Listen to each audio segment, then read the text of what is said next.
Coucou toi, j'espère que tu vas bien. Je suis trop contente de te retrouver pour cette vidéo où on va parler de Harry et de Meghan.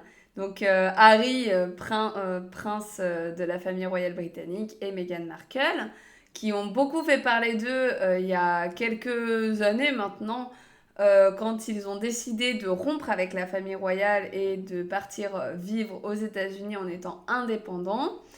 Et je me suis dit que faire leur synastrie, donc la synastrie en astrologie, c'est quand on compare les thèmes des deux personnes et que du coup on essaye de voir comment ils arrivent à bâtir leur relation et comment ils arrivent à interagir entre eux. Et j'avais déjà fait sur ma chaîne la synastrie de William et de Kate, donc vous pouvez la retrouver ici.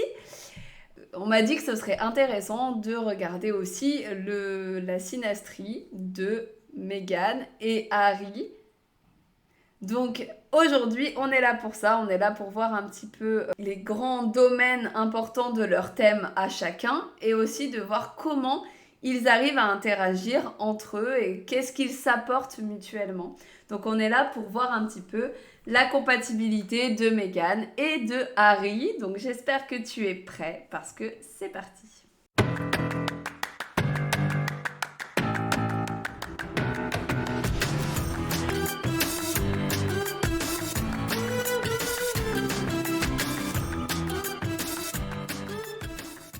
Alors, ce qu'on va faire, c'est qu'on va d'abord analyser séparément les deux thèmes. Donc, je vais commencer avec le thème de Harry. Ensuite, on va analyser rapidement, bien entendu, le thème de Meghan. Et ensuite, on va faire un petit peu les liens entre les deux thèmes.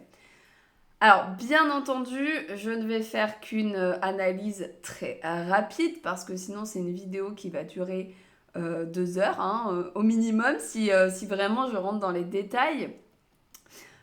Pour l'info, pour info, quand je fais une synastrie pour un couple en visio, en consultation, ça dure à peu près entre 1 heure et 1 heure et demie. Donc voilà, je peux pas faire ici sur YouTube une vidéo aussi longue. Donc je vais vraiment partir sur les grandes lignes de leur thème à chacun et les grandes lignes de leur synastrie. Donc on va commencer avec le thème de Harry. Harry, c'est quelqu'un qui va être vraiment beaucoup tourné vers les autres, qui va être vraiment tourné vers le collectif, puisqu'il a beaucoup de placements, c'est ça qui m'a choqué en premier dans son thème, dans les maisons 9 à 12. Et les maisons 9 à 12, c'est des maisons qui sont vraiment collectives, des maisons qui vont être tournées vers l'extérieur. En plus de ça, il a sa maison 1 et sa maison 7 qui sont interceptées, ce qui peut donner avec les signes Lion et Verseau. Donc ces deux trucs-là, ça nous pousse à penser qu'il a un gros travail à faire vis-à-vis de lui et de sa relation avec les autres. En gros, il a un gros travail à faire dans son thème sur comment est-ce que je suis moi-même vis-à-vis des autres. Comment est-ce que aussi ce que les autres pensent de moi influence ma personnalité. Est-ce que je peux être moi-même en présence des autres? Est-ce que j'ai le droit d'être moi-même? Est-ce que j'ai le droit de faire ce que j'ai envie? Et ça, on le verra plus tard sur la synastrie, mais c'est quelque chose que Meghan l'aide beaucoup à travailler. Et du coup, bah, ça semble assez logique sur le thème de Harry, puisque bah, effectivement, quand on est membre de la famille royale, bah, on ne peut pas forcément être nous-mêmes en public. Parce qu'on attend certaines choses de nous. D'ailleurs, c'est quelque chose qui l'a toujours un peu perturbé, Harry, parce qu'on le sait, il a souvent fait la une des tabloïds parce qu'il faisait des fêtes, des choses comme ça. Il s'est toujours un peu rebellé contre ce côté trop je te dis ce que tu dois faire de la famille royale. Et du coup, bah, ça se retrouve vraiment dans son thème et c'est vraiment quelque chose qu'il est venu travailler pour le coup dans cette vie, et c'est de vraiment s'affirmer par rapport à ce qu'on attend de lui et au collectif et ne plus attendre la validation extérieure pour être lui-même. Euh, donc, en fait, Harry, c'est quelqu'un qui va vraiment avoir besoin qu'on lui dise que oui, ok, c'est cool ce qu'il fait, qu'il est très bien comme ça, il a besoin de cette validation extérieure constante pour savoir qui il est. Et, Et voilà. Ensuite, son soleil se trouve en maison 8. Donc là, ça peut amener quelques complications dans la vie, puisque la maison 8, c'est pas forcément la maison la plus simple. C'est une maison qui va nous parler de psychologie, qui va nous parler de transformation, qui peut nous parler aussi de l'argent des autres. Alors ça, c'est assez drôle parce que vraiment, bah, il vit clairement grâce à l'argent des autres, hein, puisque il a toujours été entretenu, entre guillemets, par la famille royale. Donc c'était pas son argent personnel à lui. Il n'a pas vécu sur son argent personnel. Donc ça, on le voit avec le soleil en 8. Qui peut nous parler aussi d'héritage, d'argent donné grâce à d'autres personnes. Donc c'est vraiment ça. Donc on voit que dans sa vie, il a vraiment comme objectif de transformer qui il est, de transformer des choses. Il n'est pas là pour vivre une petite vie pépouze tranquille, il est là pour mettre un coup de pied dans la fourmilière et bouger certaines choses. En plus de ça, il a Mars qui se trouve dans le signe du Sagittaire et en plus conjoint à Uranus, chose importante à souligner. Donc Mars en Sagittaire, ça va lui apporter une envie de liberté, un besoin de liberté, un besoin de s'affirmer en tant que tel, un besoin d'avoir peut-être ses propres croyances et de se battre pour ses croyances. Il a aussi potentiellement envie de voyager, de découvrir le monde. D'ailleurs, je pense qu'il a quand même pas mal voyagé, le prince Harry, notamment quand il était jeune. Et il y a cette envie avec la maison 11, puisque Mars se trouve en maison 11, il y a cette envie d'agir pour le collectif aussi. D'ailleurs, il me semble qu'on le dit qu'il est assez il est assez proche de sa mère et qu'il a peut-être un peu hérité cette fibre de vouloir sauver tout le monde. Euh, et en plus, Mars qui est conjoint à Uranus, ça va montrer un côté très instable chez lui, en mode j'agis un peu sur un coup de tête, j'agis de façon assez rapide, de façon assez inattendue. Et avec Uranus, il y a encore une fois cette envie de liberté, j'agis pour ma liberté. Néanmoins, même s'il a ce sentiment de liberté, cette envie de changement, la lune qui se trouve en...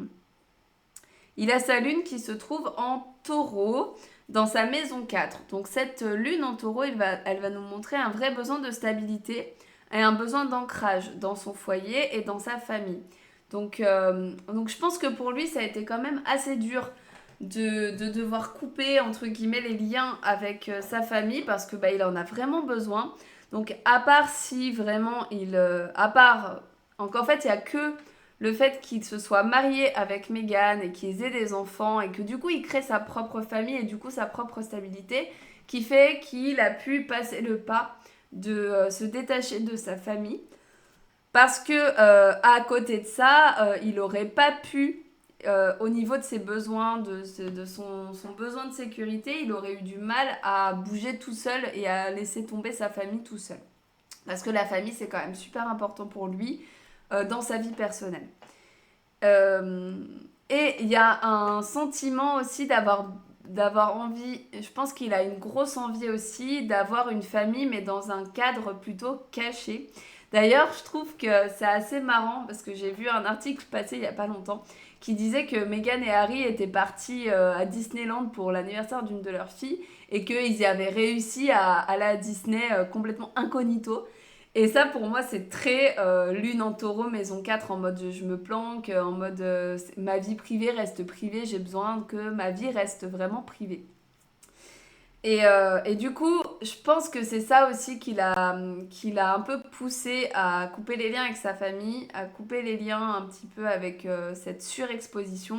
C'est qu'il avait besoin d'être dans son foyer en mode intimiste et d'avoir une vraie vie de famille qui ne soit pas exposée.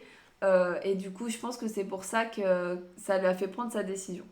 En plus, sa lune se trouve conjointe à son nœud nord. Et le nœud nord, en gros, c'est notre chemin de vie. Oh, je mets des guillemets hein, parce que... En gros, le nœud nord, c'est vers où on veut aller, vers quel est notre objectif, dans quelle énergie on veut aller. Et du coup, bah, son nœud nord, il se trouve en maison 4. le foyer, la famille et plutôt d'un point de vue très intimiste. En taureau, donc la stabilité matérielle, la stabilité émotionnelle. Donc vraiment, on voit que ce qu'il a créé, la famille qu'il a créée avec Meghan, bah, c'était vraiment son but de vie. Son nœud sud, par contre, lui était en maison 10 et en maison 10 en scorpion. Donc là, on voit il a dû sortir de cet univers un petit peu de manigance avec le scorpion, où en gros, moi j'ai très...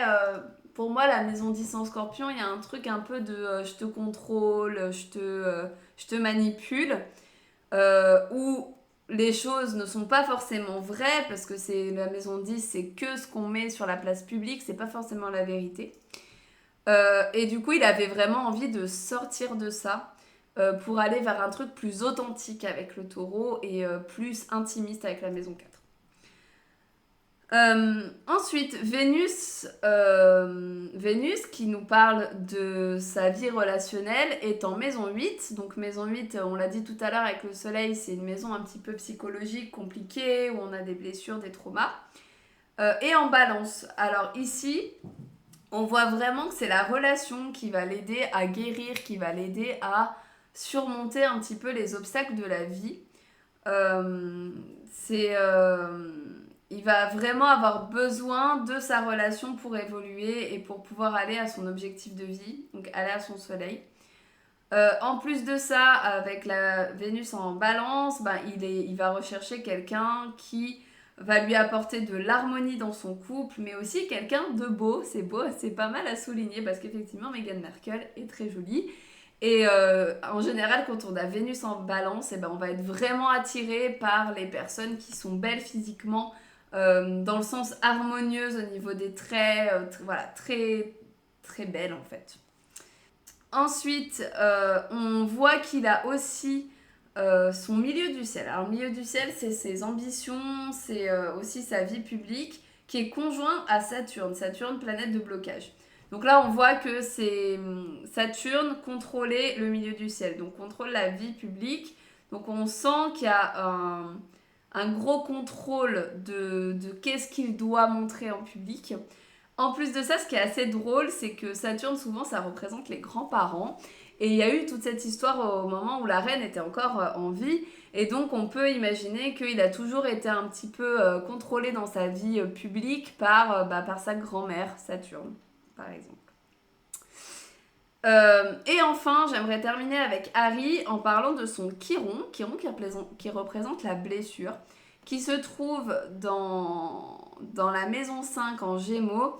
Et la maison 5, elle va nous parler vraiment d'estime de soi, d'ego, etc. C'est la maison du lion. Et avec Chiron en 5, on peut imaginer qu'il n'a jamais eu trop confiance en lui, qu'il ne savait pas trop qui il était. Et on revient sur le besoin de validation dont on parlait au départ. Ensuite, on va parler un petit peu de Meghan. Alors Meghan, contrairement à Harry, elle a plutôt des placements dans les maisons, dans les premières maisons, donc les maisons 1, 2, 3, ce qui montre qu'elle va être beaucoup plus tournée vers elle-même que vers les autres. Alors attention, j'ai absolument pas dit que Meghan était égoïste. C'est juste que elle, dans sa vie, c'est important de se prendre soi en considération et de construire sa personnalité et sa personne. Donc on va être un peu plus focalisé avec des placements dans les premières maisons, on va être un peu plus focalisé sur soi. Alors, elle a son soleil et son mercure, plus son nœud nord, enfin, conjonction des trois, dans la maison 1. Donc vraiment, là, on est focalisé, on a envie d'aller vers un besoin de devenir soi-même, de s'imposer, de construire sa personnalité comme on l'entend, de montrer aussi qui elle est. Avec un soleil en maison 1, on a envie de se... En fait, on se montre... Avec le soleil en maison 1, on se montre un peu en mode cache-pistache. Genre, je montre qui je suis.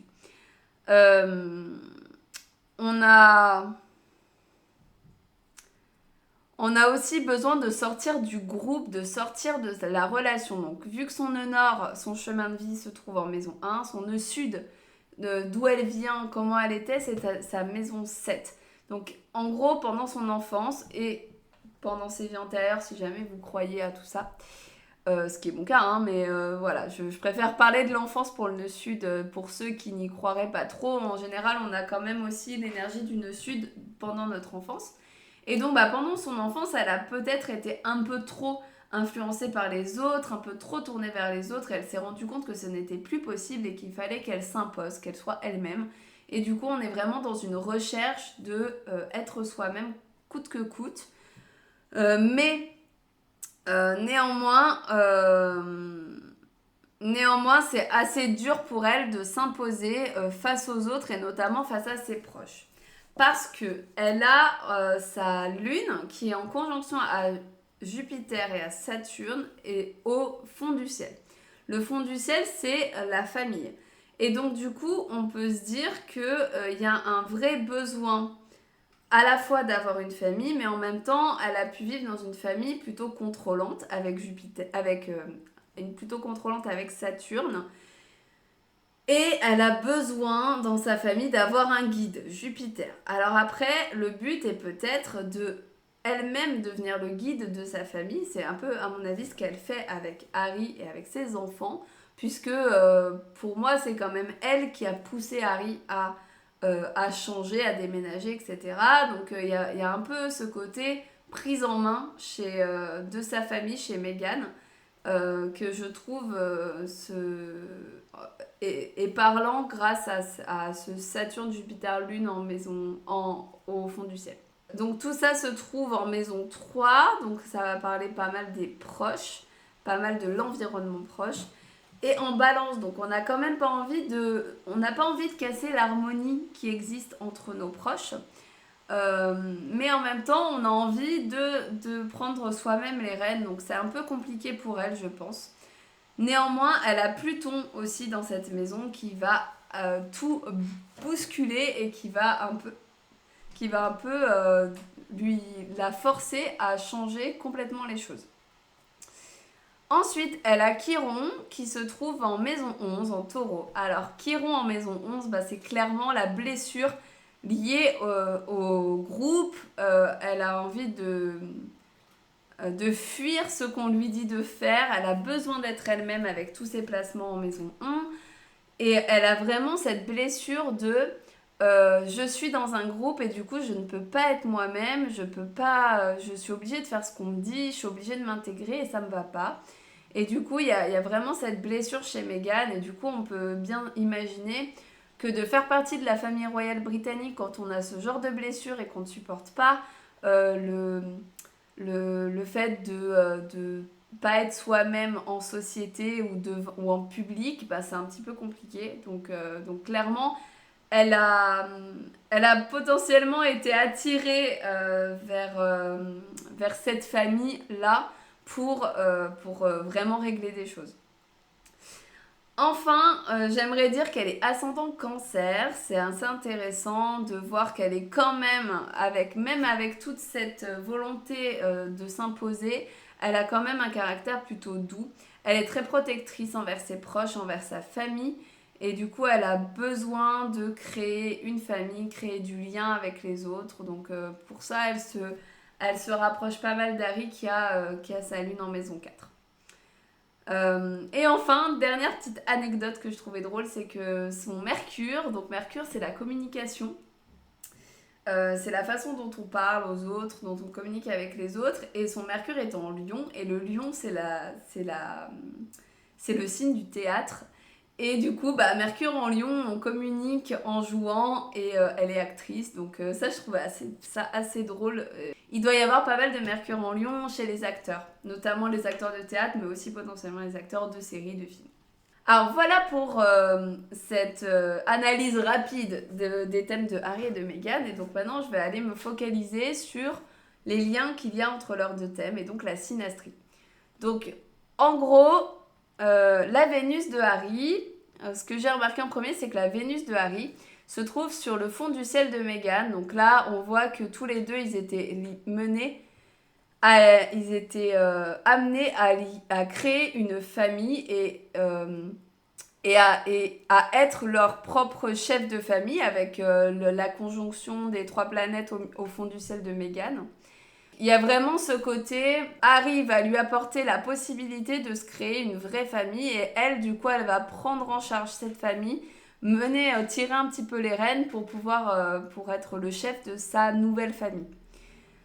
Meghan, ensuite, elle montre à Harry comment être lui-même. Ça, c'est le gros truc que j'ai trouvé dans leur thème. C'est que l'ascendant, ce qui est assez marrant, c'est que l'ascendant de Meghan se trouve dans la maison 7 de Harry. Et du coup, l'ascendant de Harry se trouve près du descendant de Meghan. Donc, il y a vraiment une inversion des ascendants. Et du coup, bah, ici, on se montre un petit peu comment être soi-même, ici, Meghan, elle va pousser Harry à s'extraire un petit peu de la validation des autres, de la vie des autres pour être lui-même à 100%. Et ça, je trouve ça assez beau quand dans un couple, on se pousse à ce niveau-là. On se pousse à être soi-même. Je trouve ça très, très beau. Et, euh, et en plus de ça, Harry a son honneur dans la maison 11 de Meghan. Donc là, ça montre que le destin d'Harry, c'était un peu de révéler Meghan au grand public. Alors, elle était déjà connue en tant qu'actrice auprès de tout le monde. Mais vraiment, c'est ça qui l'a boosté en visibilité. On voit que du coup, un des trucs un destin de Harry, c'était de pousser entre guillemets Meghan sur le devant de la scène.